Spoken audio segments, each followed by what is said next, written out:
Alright guys, welcome back again to the channel. So back with some Super Eagles stories at this moment. Of course, I don't have a lot to say. Obviously, we were disappointed. We couldn't get all 3 points yesterday from the South African team, and it was obviously something that was planned. From the South African side, they strategized every part of that game from the way they were going to frustrate us by bringing us to a stadium that is not standard. And I don't even know why FIFA or CAF would allow a team to actually do something like that, to use a stadium that is not up to standard. Football can't even bounce properly on that pitch. I think that's part of the reason we considered an own goal from just Ekong. And if you saw the game, you would see many instances where the ball was not really bouncing well. The players were struggling to control the ball. Even for the South African side, Ronald Williams, there was one ball that he misread. Not that he misread it, but the pitch wasn't level. The ball kind of bounced on the wrong side and then almost went to the over. It almost went across the line to the corner kick. And if he was heading into the goalpost, he probably would have still headed that way. So everything about that game was a mess, to be honest.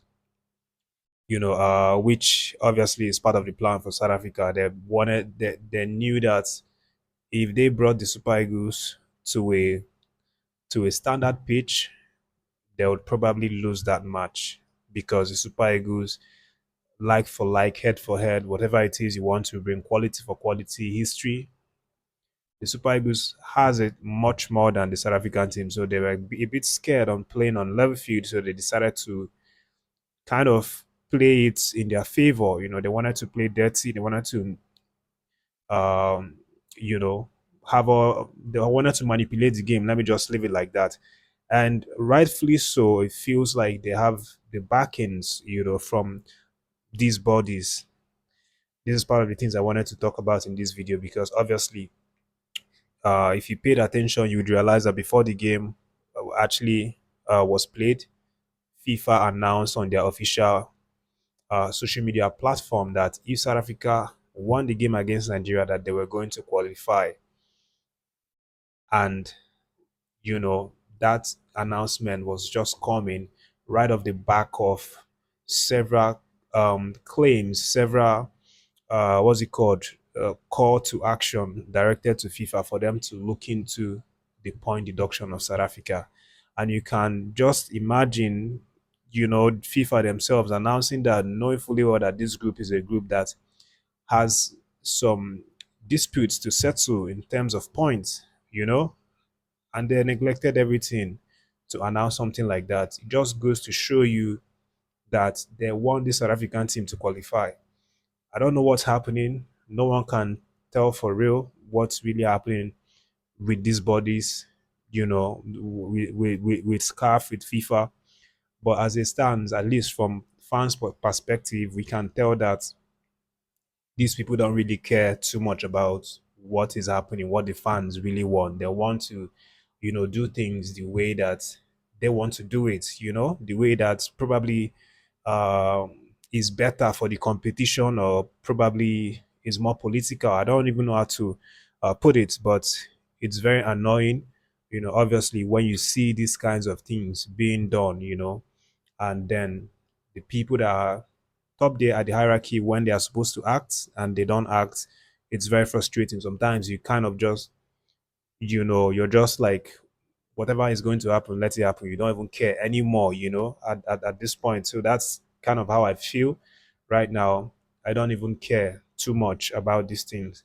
At the end of the day, the Super Eagles of Nigeria, they will have themselves to blame because of slacking from the start of the tournament.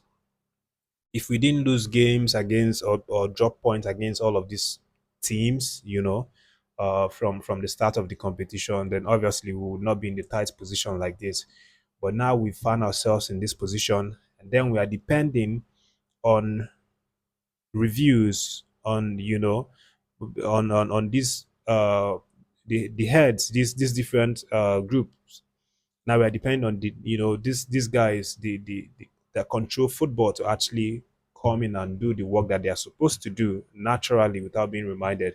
But we are depending on these guys to come in to do the work to just so that we can, scrape 1 or 2 points and then have 1 or 2 points being dropped off of, certain country.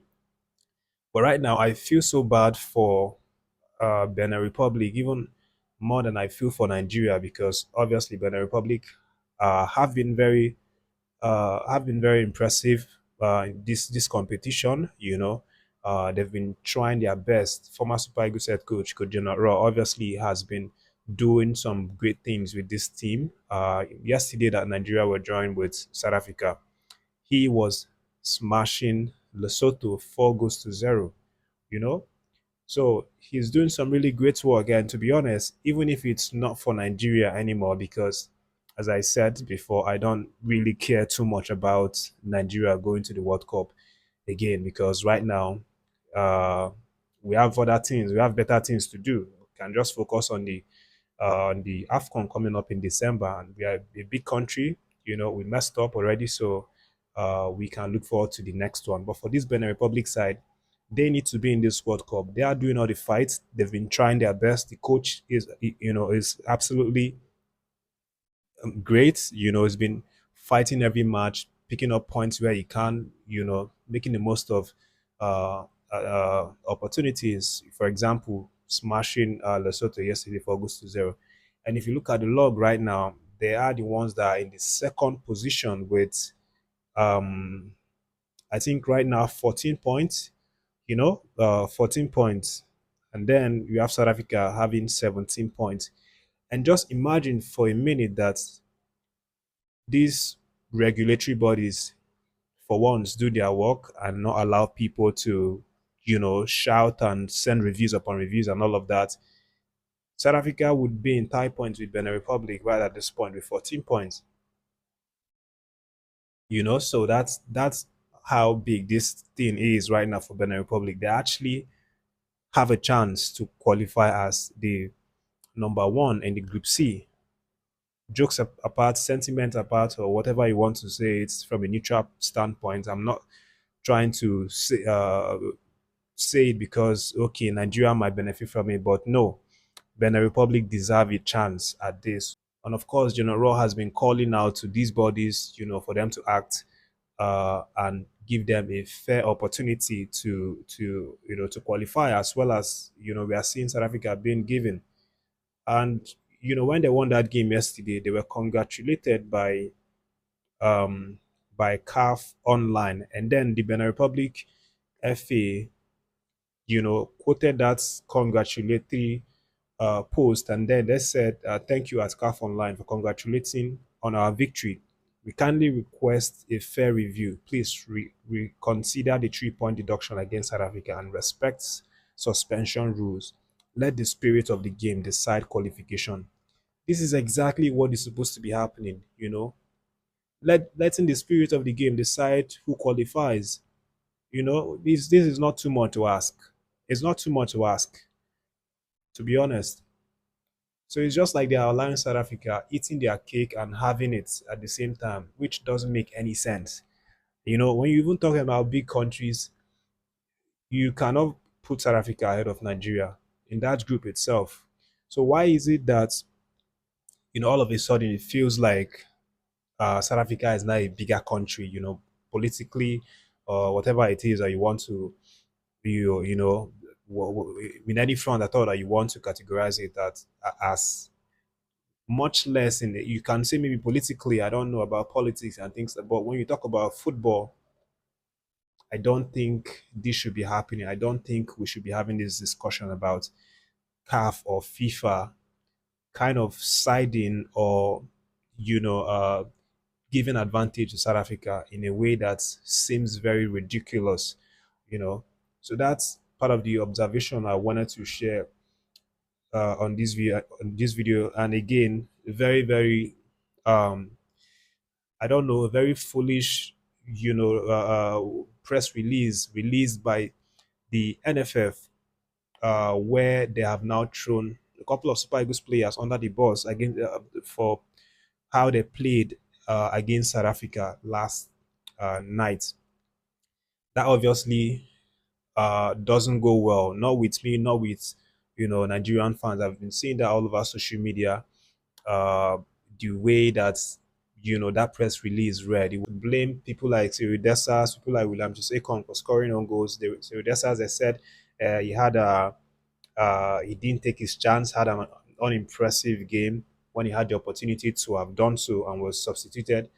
I mean, they were just saying all sort of stupid things about the players themselves that actually, sacrifice themselves to play these games. We're out there on the pitch, in a very terrible pitch on the night. That's not the kind of pitch that they are used to, in Europe to start with. But these guys give their best, and they should not be treated like this. Not by NFF, not by the fans, not by the regulatory body. No one has the right to treat players, like this, or to speak about players like this. you know. So that's what I wanted to share on this video. You guys probably already seen it. Let me know what you think about some of these things happening now with NFF. NFF are pointing fingers, using their media people, while they themselves have made the biggest mistakes when it comes to Super Eagles preparing for these World Cup games. We cannot even start to talk about the areas NFF fall short and continue to fall short. So I don't want to talk about it because we'll not go if I want to talk about the things that NFF didn't do right. And on top of it, they are coming out to blame the players, joining CAF, FIFA.